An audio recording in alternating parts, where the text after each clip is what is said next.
ومن ذلك تكبيرة الإحرام والظهر منحن ليس في استقامة ولا في حال القيام الكامل، ويفعله بعض الناس عندما يدخلون مسرعين إلى المسجد والإمام راكع ويريدون إدراك الركوع، فيكبر الواحد منهم في الهواء وظهره منحن، وهذه تكبيرة غير صحيحة تؤدي إلى أن تكون الصلاة غير صحيحة.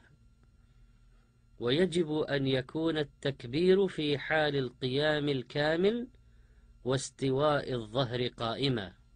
ومن الناس كذلك من لا يطمئن في صلاته البتة، ينقرها كنقر الغراب. وعدم الطمأنينة في الصلاة يجعل الصلاة غير مقبولة، بل كأنه لم يصلي أصلا، كما دل عليه حديث: ارجع فصل فإنك لم تصلي. ومن الناس من يكبر للإحرام في الصف وحده خلف الصفوف دون أن يكون معه غيره، وقد قال النبي صلى الله عليه وسلم: لا صلاة لمنفرد خلف الصف. فإذا كان معذورا ولم يجد من يصف معه وخشي فوات الصلاة، صلى وحده خلفهم وصلاته صحيحة. ومن الناس من يسابق الإمام، وهذا لا يجوز، يأثم به، والتأمين قبل تأميم الإمام يفوت به أجر عظيم. ولا الضالين آمين. لأن من وافق تأمينه تأمين الملائكة التي تؤمن مع تأمين الإمام ولا الضالين آمين. فإنه يغفر له ما تقدم من ذنبه. ومن الناس من إذا وقف في صلاته لم يقرأ قراءة شرعية، فيطبق ما بين شفتيه ولا يحرك اللسان ولا يجري النفس بالقراءة، وهذه ليست قراءة، وإنما هي استعراض في الذهن للفاتحة أو غيرها.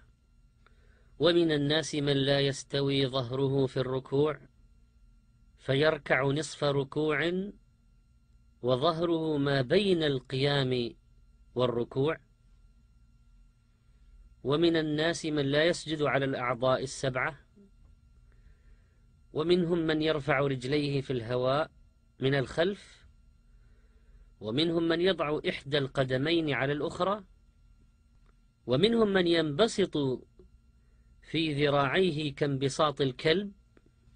وكان صلى الله عليه وسلم ينهى عن افتراش الذراعين وبسطهما على الأرض، بل كان يرفعهما عن الأرض ويباعدهما عن جنبيه حتى يبدو بياض إبطيه من ورائه، ويجافي أن يباعد بين عضديه وجنبيه.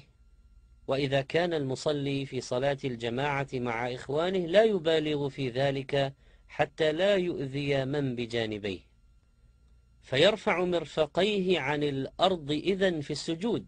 ومنهم من يستند على جدار أو عمود أثناء القيام، بحيث لو أزيل الجدار أو العمود سقط، فصلاته غير صحيحة لأنه ليس بقائم حينئذ.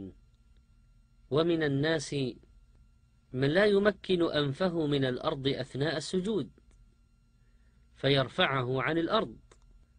ومنهم من لا يتابع القراءة وأذكار الصلاة بقلبه، فقلبه في واد ولسانه في واد.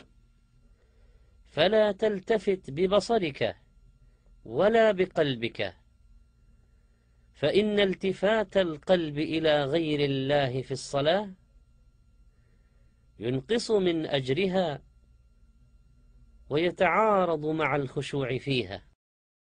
نسأل الله تعالى